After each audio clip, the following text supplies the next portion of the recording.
I overheard my DIL call me an old shrew, so I gave them 24 hours to leave my house. You never feel like a guest in your own home, like every sound you make is too loud, every breath is too much, like the people you welcomed in are just waiting for you to finally vanish. Last night, I walked into the kitchen and heard my daughter-in-law call me an old shrew. She laughed. And so did my son. They didn't know I was there. They didn't care if I was. They said I was losing my mind, that soon this house would be theirs, that I wouldn't even remember giving it away. But what they forgot is that I still remember everything. And this house still remembers me. I didn't shout. I didn't cry. I just gave them 24 hours to leave. And that was the moment everything began to change. If you've ever been treated like a burden in the very place you built with love, hit subscribe. The day Elliot called to ask if he and Talia could stay for a while, I was pulling weeds by the rosemary bed in the back garden. It was late March, the kind of Oregon spring morning that carries the last bite of winter but whispers promises of sunlight. My knees ached from crouching too long, and my gloves were damp from the soil. But I remember smiling when I heard his voice. He didn't say much at first, just that things had gotten complicated. Talia was pregnant again. They were trying to get back on their feet after Elliot lost the job at the charter school. Their lease was ending. The numbers weren't adding up. I said yes before he even finished explaining. Of course they could come. The house had more than enough space. The upstairs was barely used since Elliot moved out. And I had always imagined this place echoing with the sounds of children again. They arrived 3 days later in a gray Honda stuffed to the roof. Talia stepped out first, her belly gently rounded under a soft wool sweater and a calm, calculated smile on her face. She called out my name with this soft lilt, as if we were old friends reunited, and wrapped her arms around me like it was the most natural thing in the world. Elliot hugged me harder, longer. I felt the tension in his shoulders, the kind that comes from trying to hold everything together for too long. I patted his back and told him everything would be fine. He nodded, but didn't say much. We settled them into the upstairs guest suite, the one with the skylight that looks out toward the Pine Ridge. I brought out extra linens, reorganized the hall closet, and even cleared out my old filing cabinet so they could have room for baby things. For a few weeks, it was almost lovely. Talia made herbal tea in the mornings and offered to cook dinner on Tuesdays and Thursdays. She complimented my gardening, told me I looked much younger than 75, asked me questions about the books in the den. She had a way of speaking that always felt measured, almost rehearsed. But at the time, I mistook it for charm. Elliot helped with yard work on weekends. He trimmed the wisteria and even tried to fix the screen door that had been hanging loose since the last storm. Jude, their 6-year-old, took to me right away. We'd sit on the back porch and blow soap bubbles while Talia napped. He called me Nana, and I felt something in my chest soften every time. I started making plans. I dug up the old rocking chair from storage and placed it in the corner of the sunroom. I ordered a baby blanket set online and signed up for a class at the community center on infant CPR. There was laughter in the house again, the kind that echoed through the kitchen while we prepared dinner. Jude's giggles as he plays with the old wooden train set Elliot used to love. For a brief moment, it almost felt like those years after my husband passed weren't so heavy anymore. But small things began to shift. Like furniture slowly nudged out of place. Talia started rearranging the pantry, then the living room. She told me it was for better energy flow. She was into something called space healing. I smiled and stepped aside. She began taking over the grocery lists, then the cooking. Then she started labeling the cabinets. Again, I smiled. It was easier. I told myself it was her way of nesting, that maybe this was a good thing. A young woman preparing her home, even if it wasn't hers. Then came the dinners I didn't realize I wasn't invited to. I'd come downstairs to find the three of them eating in the backyard under string lights they had hung without asking. Jude once told me that Talia said quiet time was important, especially for pregnant women. One night, I found the tea cabinet reorganized, all my favorites pushed to the back, replaced with rows of wellness blends and tinctures. I laughed it off, told myself it was just a new generation doing things differently. But when Talia suggested I start using the back entrance so the front door didn't get muddy, I paused. Just a few weeks earlier, I had stood at that very door, arms wide open, welcoming them in. I had given them space, safety, and a home. Now I found myself quietly adjusting to requests that didn't feel like requests at all.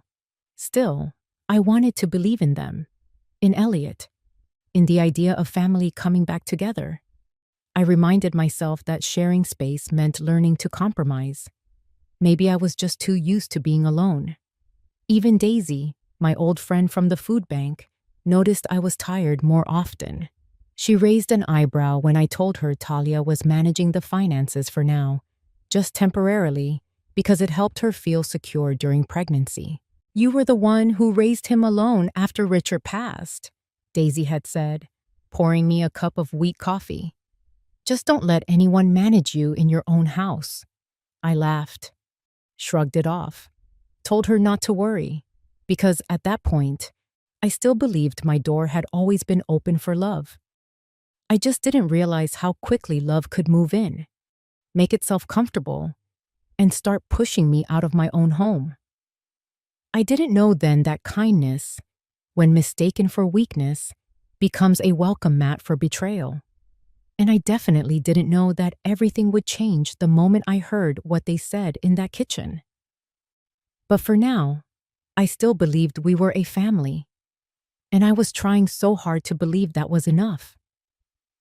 The first time I noticed something was off, it was the hallway rug. It used to run straight down the center, perfectly aligned with the front door. I had placed it there 20 years ago and never saw a reason to change it. But one morning, it was shifted a few inches to the left.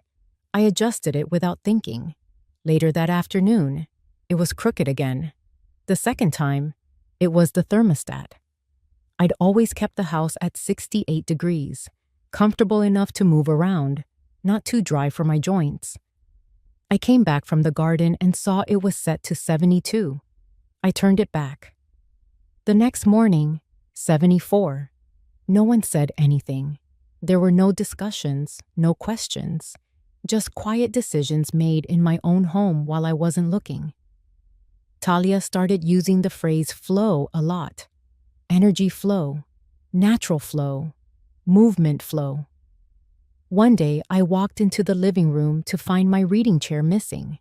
She had moved it to the sunroom, said the energy in that corner was too stagnant and that spaces needed to breathe. I stood there blinking, holding my cup of tea, wondering when my favorite chair had become a problem for anyone but me. She also had a habit of speaking with cheerful certainty, as if everything she did was backed by some invisible authority that no one could question. Elliot, for the most part, stayed quiet. He smiled when she spoke, nodded along. Sometimes he'd look over at me with that hesitant expression like he wanted to say something but wasn't sure how.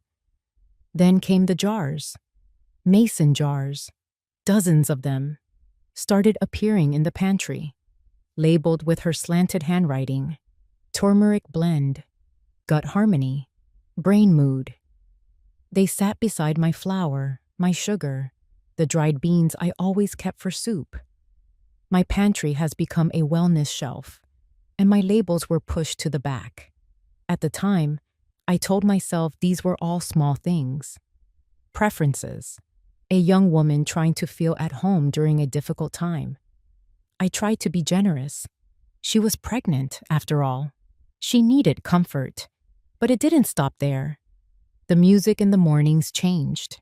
I used to start the day with quiet classical radio. But one morning, I walked into the kitchen to find her playing ambient flutes and wind chimes from her phone speaker. She said it helped align the baby's spirit with the sunrise. The scent of the house shifted too. Gone was the smell of fresh coffee and lavender oil I used to diffuse. Instead, the air was heavy with sage and something metallic I couldn't name. One night, I heard her humming softly in the living room. When I peeked in, she was walking barefoot in slow circles, waving a bundle of dried herbs through the air. Jude sat cross-legged on the carpet, copying her movements. I didn't say anything. I just stood quietly in the hallway, watching. Another time, I opened the fridge and found 3 of my soups dumped in the trash. In their place were glass containers of soaked seeds and fermented greens. She said my cooking lacked vibrancy and that gut inflammation could affect emotional memory. Then she offered to make me a cleanse plan, said she had studied holistic gut-brain alignment for mothers and elders. I told her I preferred my own recipes. She smiled and said, "Of course." But the next day, my spice rack had been rearranged.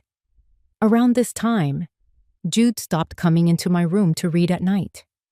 He used to love crawling under the quilt, asking me to read the same book 3 times over. Now he'd peek in, wave, and disappear down the hallway. I asked Elliot about it once, in the backyard while he was trimming the hedge.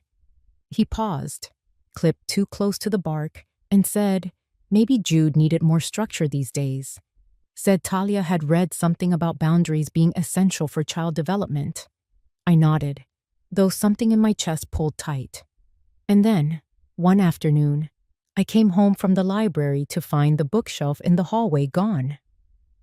My collection of first edition paperbacks, carefully dusted and organized for years, was boxed up in the laundry room.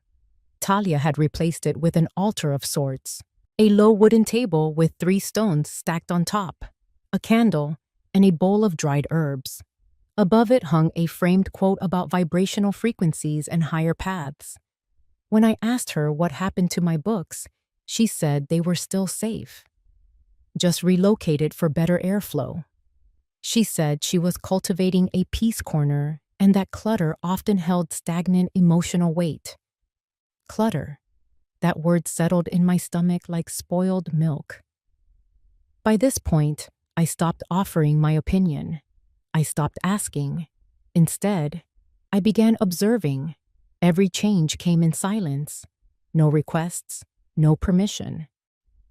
Just adjustments, replacements, and the subtle framing that all of it was for my benefit. Talia had a way of speaking to me like I was fragile, like I needed her guidance, her grounding. She'd pat my shoulder when I left a cupboard open, tell me not to worry when I forgot where I placed the scissors, remind me that memory slips were natural at my age. I started writing things down, little things. When I opened the fridge, I left my keys. What day the trash went out. Because deep down, I could feel the shift wasn't just about furniture or food. It was about space, presence, power. And for the first time since they moved in, I began to wonder if I was still the one living in my house or if I had already become the guest. The moment it shifted from strange to cruel happened on a Thursday. I was sitting in the laundry room, folding towels, when I heard footsteps upstairs. Jude had been sick the night before, and I'd left a warm towel by his bed earlier that morning. The boy had barely spoken to me all week, but I still checked on him.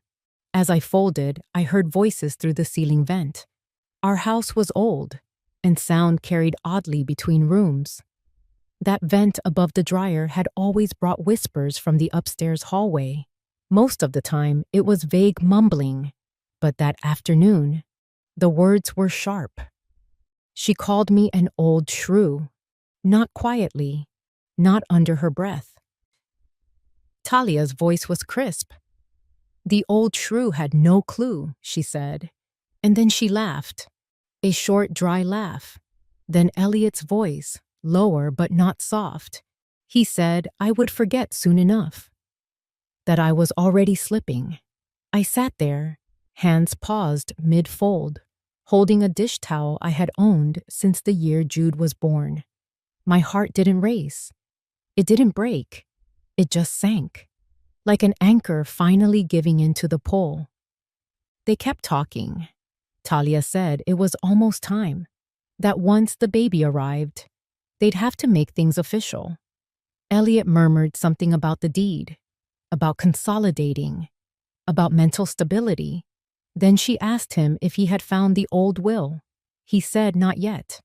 But that didn't matter. The house was practically theirs already. That sentence did something to me. Practically theirs. I looked around the laundry room, the shelves I built myself, the paint color I chose to brighten the corners, the window I fixed after the storm in 2014. I had touched every inch of this house with my own 2 hands. And now I was listening to my son talk about it like it was already behind me. They spoke in the language of inheritance before I was even gone.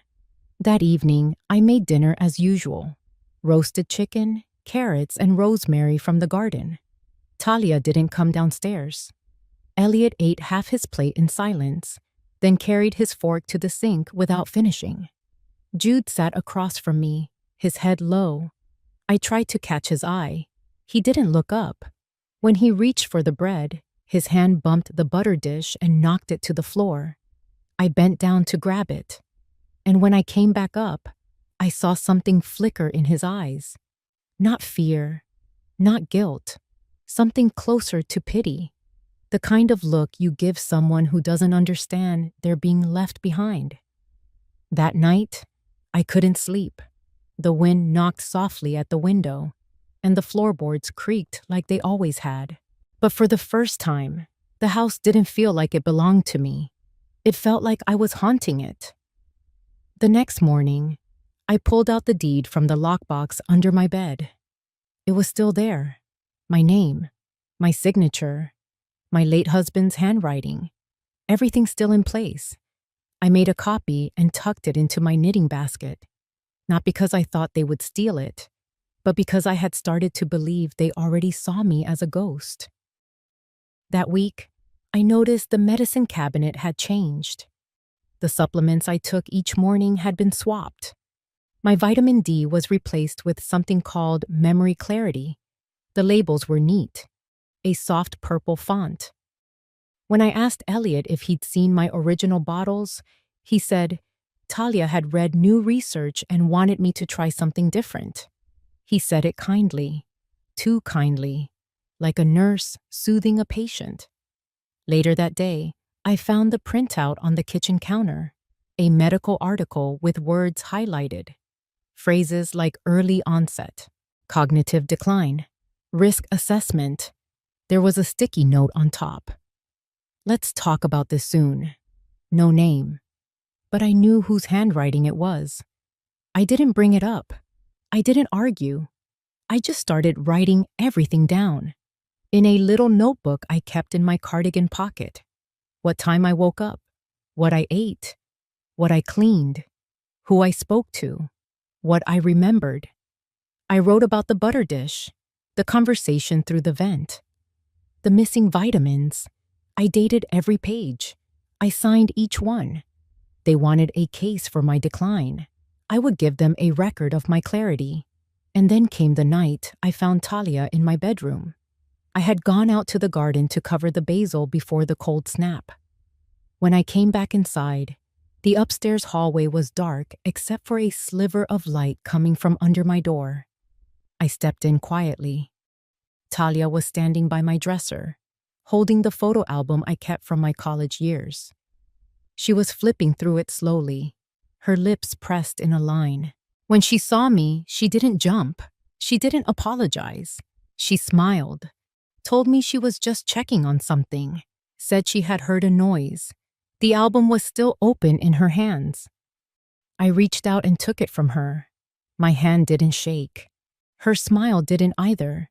But at that moment, something between us cracked. Not loudly, not like thunder, but quiet, like a seam coming loose. She left the room with a soft goodbye, and I stood there, staring at the open page.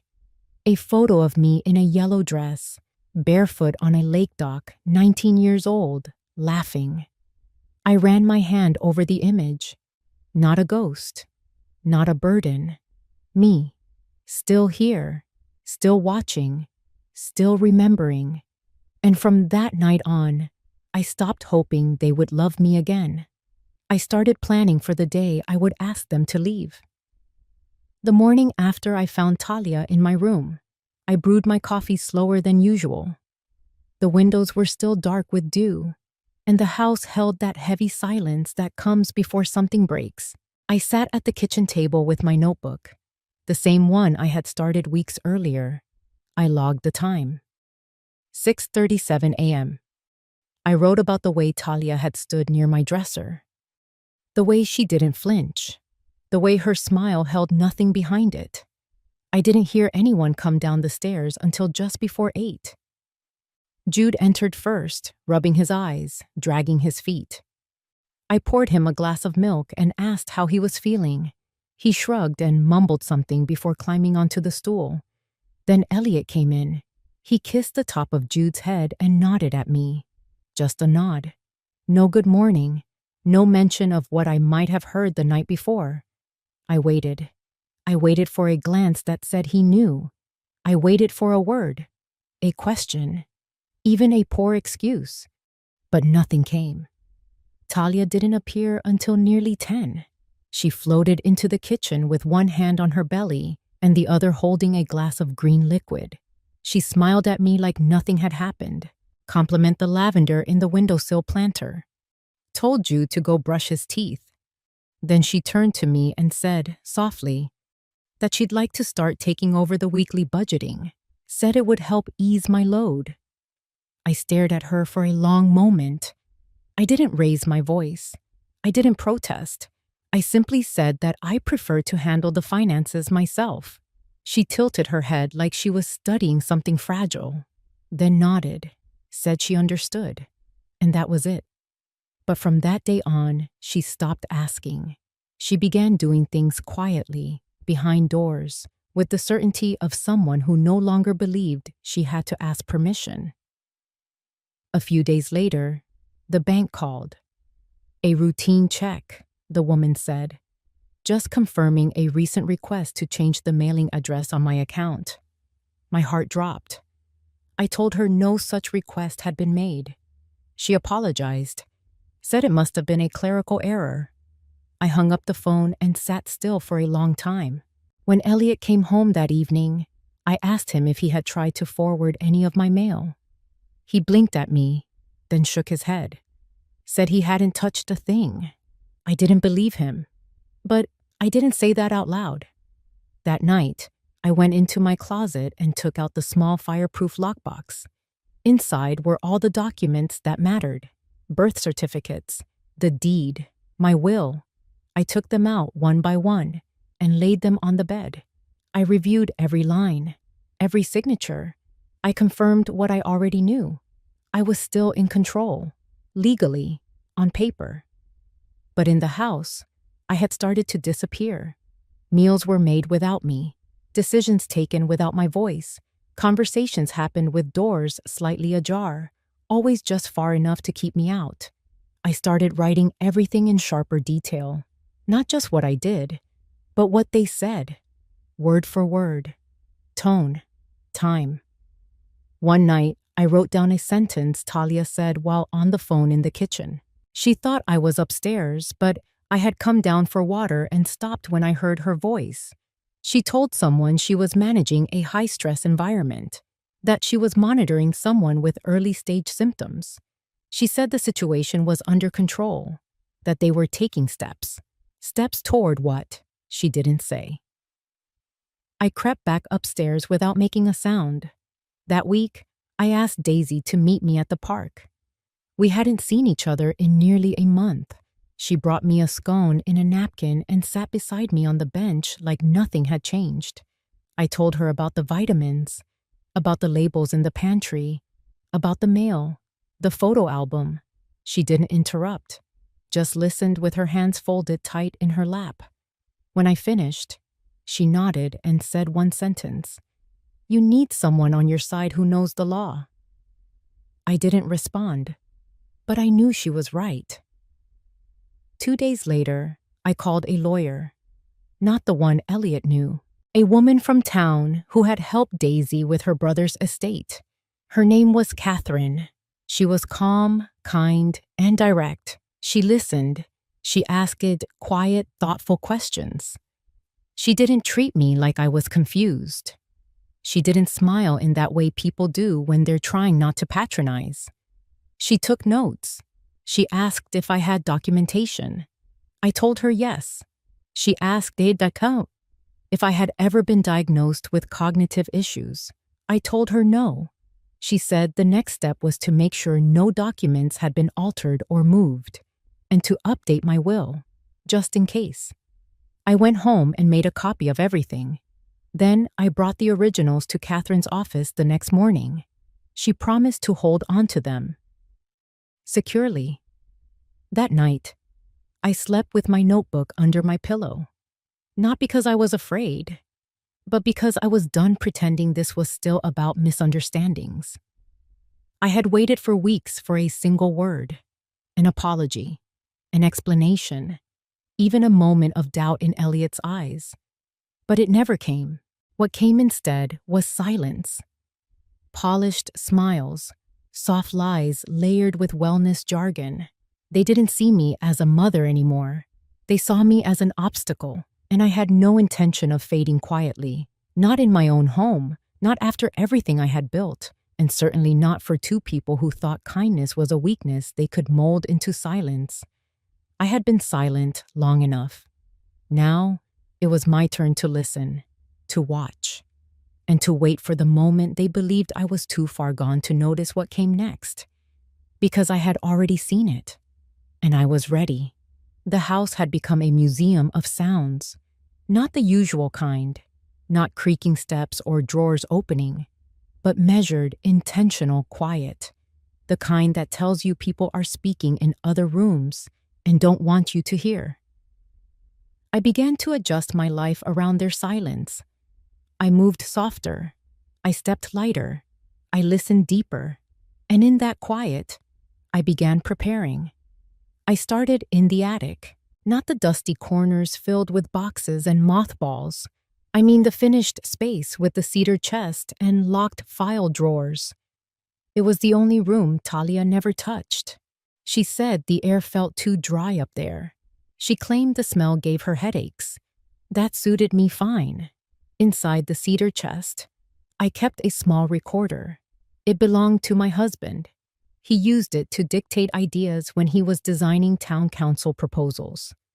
I hadn't used it since he passed, but the batteries still worked. I started using it in the evenings. After everyone went to sleep, I'd sneak upstairs and sit near the vent that led down into the main hallway. I recorded anything I could catch: conversations about bank appointments, comments about my memory. Once, Talia told Elliot she was close to convincing a therapist to do an assessment visit. She said if it went the way she hoped, they could begin the process of conservatorship by the fall. That word made my fingers tremble, not because I didn't understand it, but because I understood it too well. I looked it up again just to be certain. It was a legal authority, control over my estate, my decisions, my name. And I realized then that this wasn't just about my house or my money. It was about erasing me. Every list I wrote after that had 2 copies. One I kept in the bottom drawer of my desk. The other I mailed to Catherine's office in a sealed envelope. Catherine had helped me amend my will quietly. She had filed protective clauses. She said we needed to be careful, measured, not draw attention. I trusted her. That week, I also visited my old doctor, Dr. Carson. He had been my physician for 12 years before he retired part-time. I scheduled a private consultation and asked for a cognitive evaluation. He laughed softly at first, thinking I was making a joke. But when he saw my face, he grew quiet. He ran the full panel: memory, reasoning, orientation, reaction. After an hour, he looked me in the eye and said there was no clinical sign of decline. None. He signed a letter confirming it.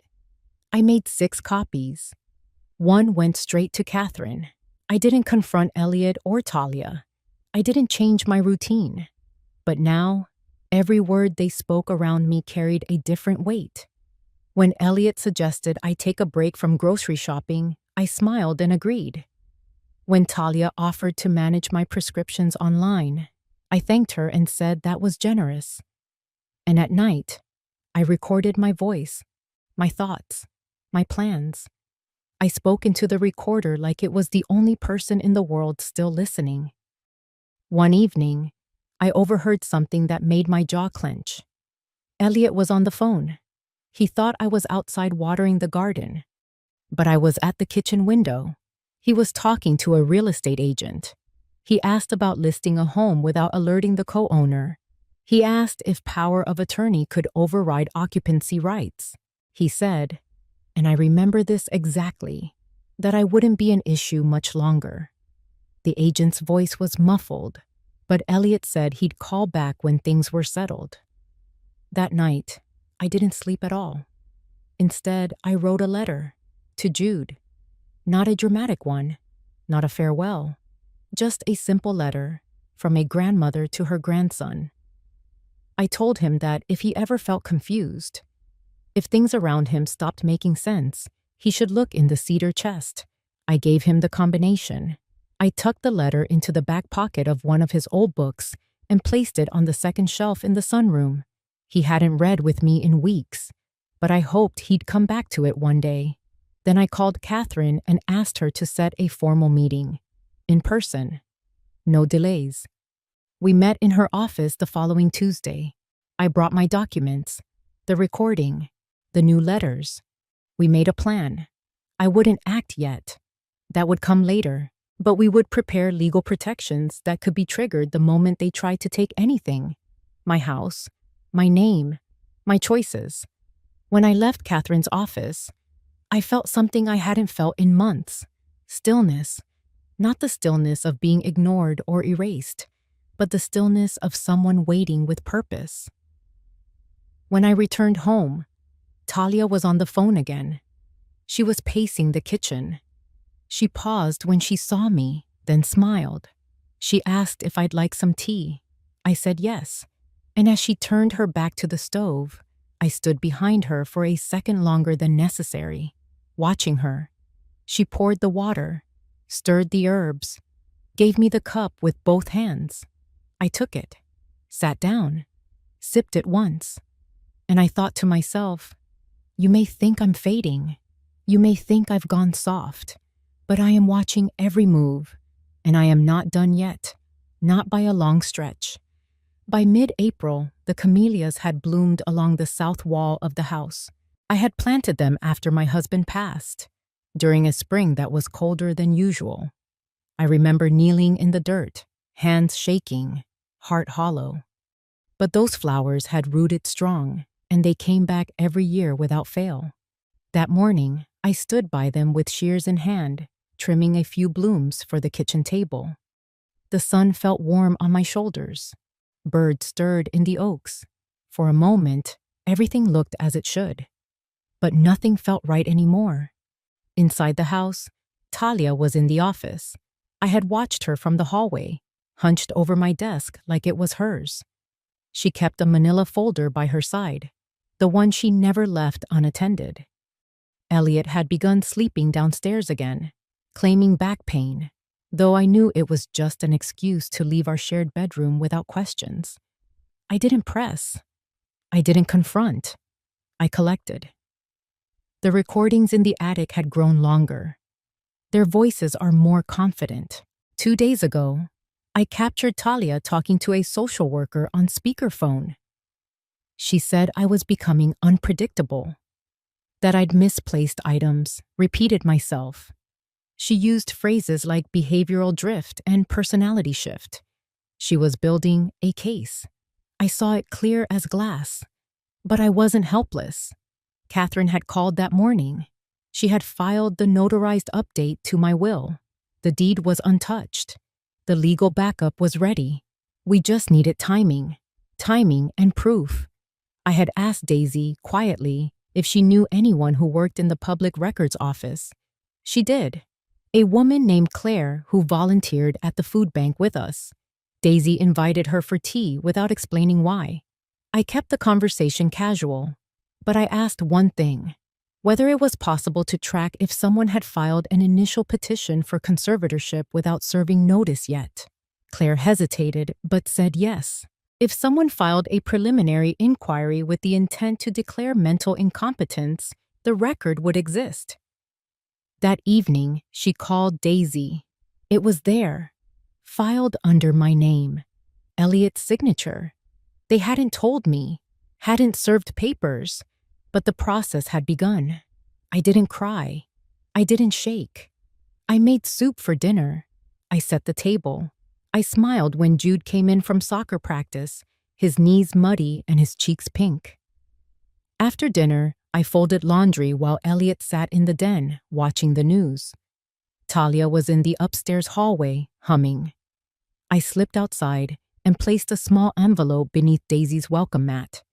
It held a flash drive with the latest recordings and a second letter. I didn't plan to involve Jude. He was too young, but I left a note in my cedar chest, just in case, tucked beneath the old quilt from my mother's house. At 11 p.m., I heard them whispering through the vent. She said the paperwork was almost ready. He said the therapist was scheduled to visit next week. I wrote down every word. Then I opened the bottom drawer of my writing desk and removed a folder I hadn't touched in 6 years. Inside were photos of the house in its original state, back when we bought it in 1984. Water damage, foundation cracks, the first repair bills, the inspection notes. I kept them because no one else remembered what the house had been, how it had looked before we rebuilt it. I also kept every property tax bill, every receipt from the contractor I hired to redo the roof, the loan payment confirmation from when I took out a second mortgage to help Elliot open his first business. Everything. Not because I thought I'd need it, but because I never let anyone tell me I hadn't paid for something. They could say what they wanted about my memory, but I knew what I had done. By the end of that week, I had scanned every document and sent copies to Catherine. She called and told me, in her calm, clipped tone, that what I had would hold in court, that if they moved forward with the petition, we would challenge it, that she would represent me without hesitation. I thanked her and said I hoped we wouldn't need to, but I no longer hoped blindly. I hoped strategically. On Saturday, I made pancakes, I cooked bacon, I poured orange juice. I smiled when Talia complimented the new curtains in the dining room. I nodded when Elliot said Jude was doing better in school. Then, as they cleared their plates, I sat at the table and said I was considering updating the house title. For tax purposes, for peace of mind. They both froze. Talia asked if I needed help navigating the paperwork. I told her no. I said I had someone already. I watched her eyes flick to Elliot's. She asked when I planned to file. I said soon, and that was the first time I saw real panic in her face. Not loud, not dramatic, just a flicker. But I saw it, and in that flicker, I knew I had stepped past their comfort. I had shifted the ground under their plan. I didn't need power. I just needed proof. And I had it. Enough to hold a line. Enough to remind them that this house didn't belong to whispered plans or quiet signatures. It belonged to history, and I was still its author. The week that followed moved like honey poured too fast. Sweet on the surface, but something sticky clung to everything beneath it. Elliot and Talia started acting generous again. Talia bought fresh flowers for the kitchen table and lit candles at dinner. She made creamy pasta with roasted mushrooms and left out my favorite lemon scones on the counter like a peace offering. Elliot brought home a new book for Jude, a hardcover edition with those embossed gold letters he used to love as a boy. They even invited me to join them for dinner at a new place downtown. It was all too careful, too orchestrated. They were trying to reset the atmosphere, but the warmth never reached their eyes. On Thursday evening, I came home from a walk and heard laughter pouring from the sunroom. Not Jude's laughter. This was adult, sharp, celebratory. I set my purse down quietly and stepped into the hallway. Through the glass doors, I saw them. Elliot and Talia. A bottle of Prosecco sat on the coffee table. 2 flutes, already half empty. A manila folder lay open next to Talia's phone. They were clinking glasses. Talia leaned in, kissed Elliot on the cheek, and said something that made him grin. I didn't hear the words, but I didn't need to. I turned away before they saw me. I walked quietly back to my bedroom and closed the door with care. I sat in my vanity for a long while, staring at my reflection. The light was soft, and for a moment, I looked like my mother. The same tired dignity, the same quiet rage. Then I stood, pulled the small recorder from the drawer, and pressed it into my palm. I walked to the hallway vent. The laughter had faded. Now it was voices, low, assured. Talia said the conservatorship filing was in motion, that they'd speak with the evaluator next week. She said something about timing it before summer so the transfer could process before I made any changes. Elliot said he felt bad, but that it was safer this way. He said I'd thank him eventually. I let the recorder run until they left the room. Later that night, I went up to the attic and labeled the audio file with the date and time. I copied it onto the flash drive and sealed it in a second envelope.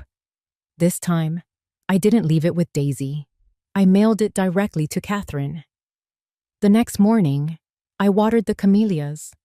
Jude came out onto the porch with his cereal bowl, still in his socks, his hair a sleepy mess. He sat beside me and asked if we could make cookies later. I smiled and said yes. I asked how school was. He shrugged, said he missed playing goalie. The coach had moved him to defense. He didn't say why, but his voice sounded small. I looked at him for a moment longer than usual. Then I reached into my pocket and gave him a small, folded note. He asked what it was. I told him it was just something to keep, for now, that he didn't need to read it, not unless things got strange. He nodded and tucked it into his hoodie pocket like it was no big deal. But I saw the way he looked at me after, like he knew more than he let on. That afternoon, Talia came into the kitchen while I was cleaning out the spice rack. She asked if I had thought more about letting her handle the estate planning. She said it so gently, like we were 2 women chatting over tea. I told her I appreciated the offer, but I had it covered. She smiled, said she understood, but her fingers lingered too long on the counter as she turned away. The next day, she called in a wellness check. I wasn't supposed to know, but I answered the door when the officer arrived.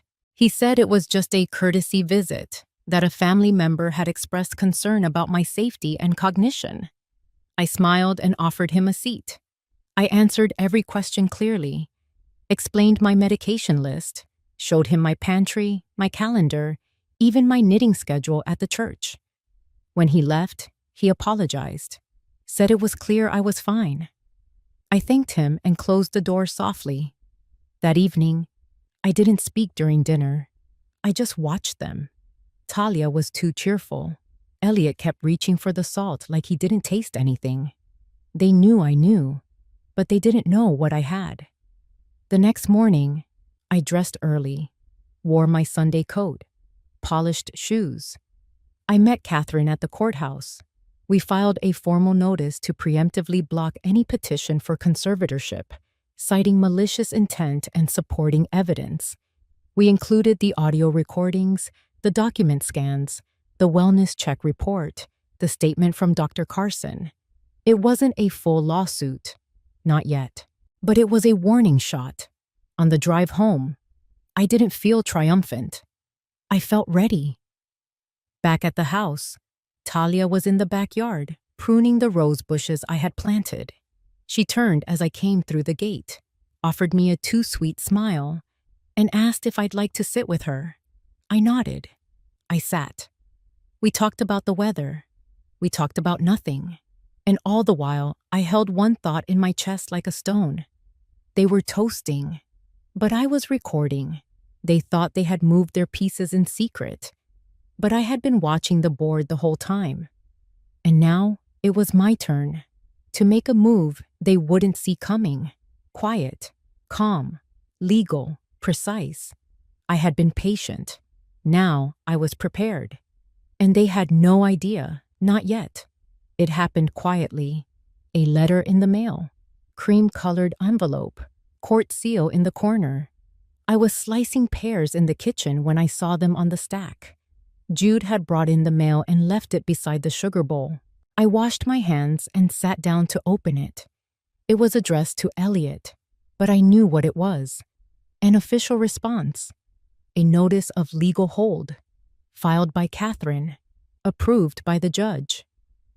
Any further conservatorship filings involving my name were now subject to mandatory judicial review. No emergency claims could be pushed through without full evaluation. The system would no longer be silent. I had forced it to listen. That night, Talia came home with grocery bags. She moved around the kitchen like everything was normal, humming, slicing green onions for the soup. Elliot came in later, his face pale and stiff. He barely looked at me. He didn't know yet that I had seen the letter, but he knew it had arrived. I watched him pour himself a drink with shaking hands. They had lost their leverage. The next morning, Catherine called to confirm the judge had also frozen any attempt to modify the deed without my direct notarized consent. I was no longer the old woman they thought they could nudge off the chessboard. I was the queen they hadn't counted on, and my move had just cornered theirs. The following week moved strangely. Elliot grew distant. Talia tried to compensate with sweetness. I let them. I still cooked breakfast, still watered the camellias, still made Sunday stew. But the air inside the house had changed. On Tuesday, I received another envelope. This one from Catherine. Inside was a transcript, a copy of Talia's original wellness report submission. She had exaggerated symptoms, claimed I'd lost track of time, said I forgot names, burned food. She described my home as cluttered, unsafe. I walked into the living room and looked around. Everything was spotless. My books were in place. The candles were trimmed. The carpet vacuumed. I took the transcript and placed it inside a folder marked Final. I wasn't keeping score. I was keeping a record. That weekend, I invited Daisy over for coffee. We sat on the back porch, sun warm on our hands, steam curling up from our cups. I told her everything, not because I needed her advice, but because silence had become too heavy. She didn't interrupt. She just nodded, eyes narrowed the way they did when she listened with her whole body. When I finished, she put her hand over mine and said she was proud of me. That meant more than I expected. That night, I sat by my bedroom window and wrote, not in a journal, in a letter, to Jude. I wrote down everything, the dates, the decisions, the names, not to burden him, but to give him a map. Because one day, when he was older, he'd look back and wonder how it all happened. I wanted him to know the truth, the quiet kind, the kind that doesn't shout but stands still. The following Monday, Catherine called again. The court had issued a formal advisory to Elliot and Talia. Any additional attempts to interfere with my finances, property, or legal autonomy would be treated as coercive. They had crossed a line. And now, the law was on my side. Not out of pity, out of proof. Elliot left for work without speaking. Talia stayed home, claiming a migraine. I went about my day. I cleaned the guest room, rearranged the pantry. I even repainted the edge of the porch where the wood had chipped. Every task felt like reclaiming inches of space. That evening, they sat in the living room without saying much. The television played, but no one watched. The silence was louder than anything else. Then, around 9, Talia stood. She asked if we could talk. I followed her into the dining room. She sat across from me. Her eyes were red-rimmed, but I couldn't tell if it was sadness or anger. She said she was sorry if I had misunderstood their intentions, that everything had been out of concern, that they only wanted to protect me. I looked at her for a long moment. Then I stood and fetched the court letter. I placed it gently on the table between us. I said nothing. She didn't touch it, just sat there, frozen. Finally, she stood and walked out of the room. No apology, no confession, just absence. The next morning, Elliot left before dawn. I heard the door close but didn't get up. When I finally came downstairs, there was a note on the counter. They had gone to stay at a friend's cabin for a few days, needed space. I folded the note and placed it in the same file as everything else. And then I made tea, sat in the sunroom, and exhaled. For the first time in weeks, my chest felt light. Not victorious, but solid. Because the court had spoken, and not in anger, but in clarity. They had tried to use silence as a weapon, but I used it as preparation. They had moved in the shadows. I had moved with light. And now, their plans no longer hold power here. The papers had said it plainly. I was competent. I was protected. I was still the owner of this house, not just by name, but by history, by truth, by blood and bone and camellias in the yard. I closed my eyes and listened to the breeze through the window screen. And for the first time, I let the stillness stay. The house was quiet for 3 days. No footsteps overhead. No second car in the driveway. No Talia humming in the kitchen.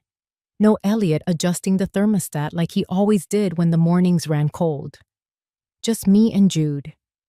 And even Jude had started keeping to himself more. He'd come home from school, set his backpack down, and head straight to the backyard swing, the one under the sycamore tree. He didn't ask for cookies or cartoons, just sat there, gently pushing off the dirt with the tips of his sneakers. I let him. Some wounds in children aren't loud. They sit just under the skin, waiting for the house to stop pretending. On the 4th morning, the phone rang. Not my cell, the landline. I hadn't heard that sound in weeks. It came from the hallway, the corded phone still mounted on the wall like a relic from the past. I picked it up. Elliot's voice. Flat. He said they were coming by that evening, just to talk. He didn't say more, didn't ask how I was, didn't mention Jude.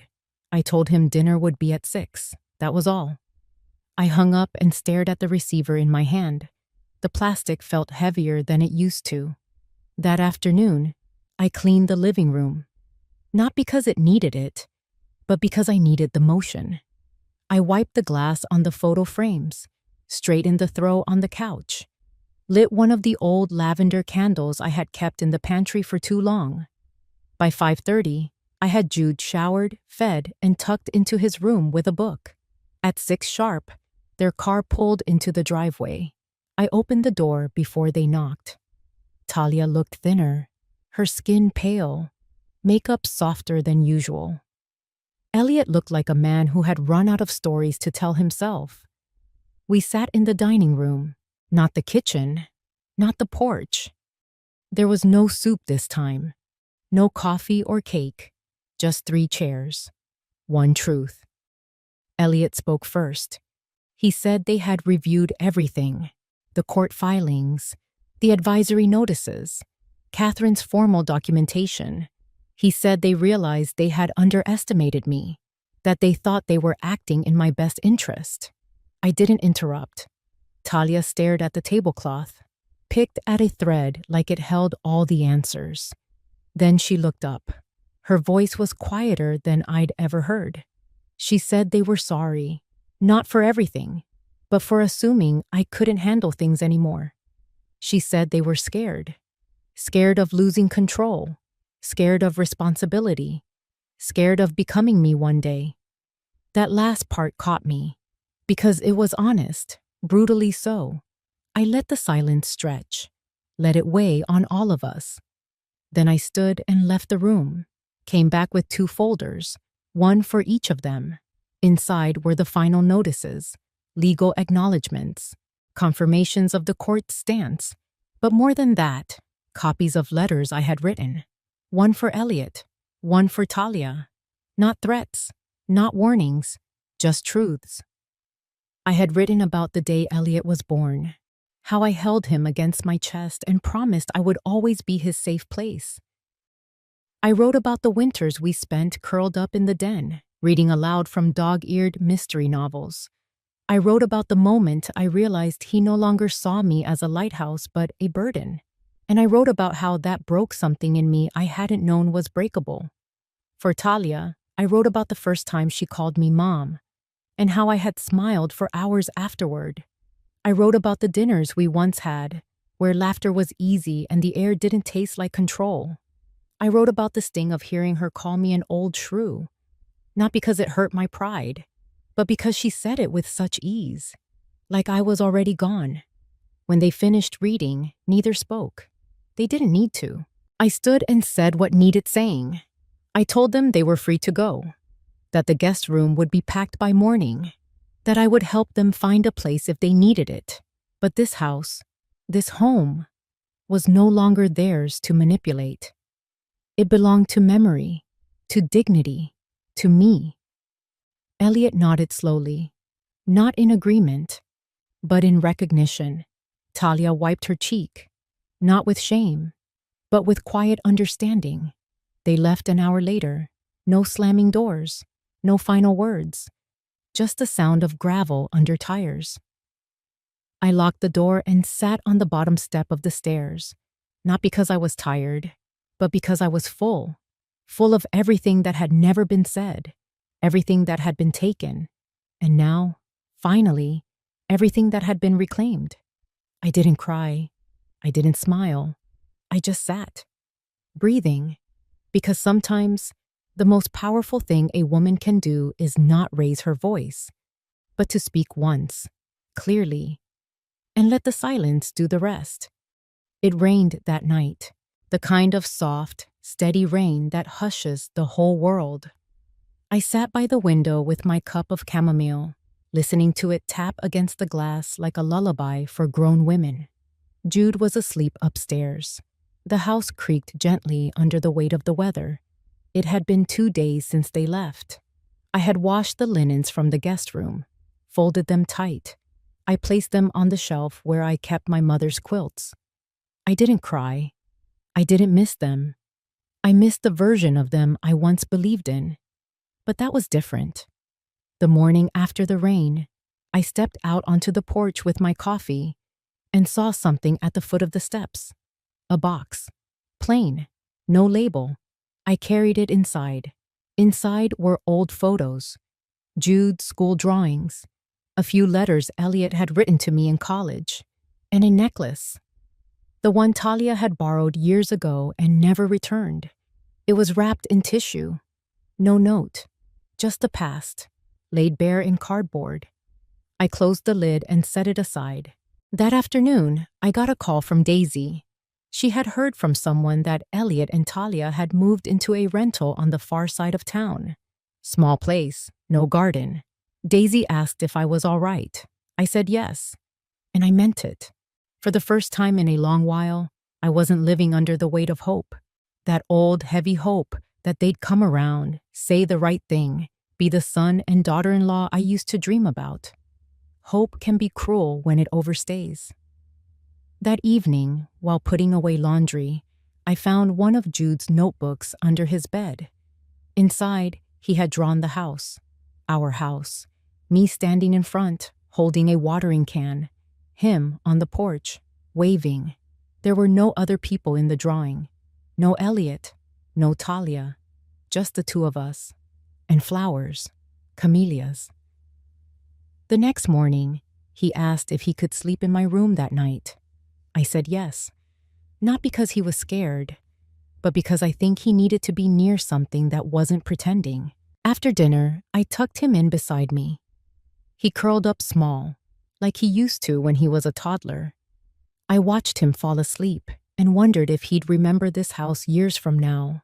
Not just the walls or the stairs or the backyard swing, but the feeling, the quiet strength of it, the way it refused to fall apart. The next day, I received a letter in the mail, handwritten, from Talia. It wasn't long. She said she hoped I was well, that she understood why I did what I did, that she respected it. There was no apology, but there was distance. And in some way, that was its own kind of peace. I placed the letter in the drawer beside my bed, didn't read it twice, didn't feel much of anything. I had spent so many years craving closeness. Now I crave clarity, and I had it. That weekend, I baked a pie, just one. Jude helped roll out the crust, his little fingers pressing the edges just like I had shown him. When it came out of the oven, golden and warm, he smiled in that soft way only children do, like nothing in the world had ever hurt him. Not yet. And maybe, if I did this right, not too deeply later. After he went to bed, I sat on the porch again. The air was warm. The wind carried the scent of pine and wet earth. And for the first time, I thought about the door, the one they might knock on again someday. I knew they might return, with new words, new faces, new excuses. But I also knew this. I wouldn't be standing on the other side. Not this time. Not waiting. Because when someone walks away from your truth, they also walk away from your welcome. And sometimes, they don't get to come back. Not because you stopped loving them, but because you started loving yourself more. That night, I closed every curtain, turned off every light, and slept with both eyes closed for the first time in weeks. Not afraid, not alert, just still. The door was shut, and no one stood waiting at it anymore. I kept the letter from Talia folded in the drawer next to my bed. Not because it mattered, but because it didn't.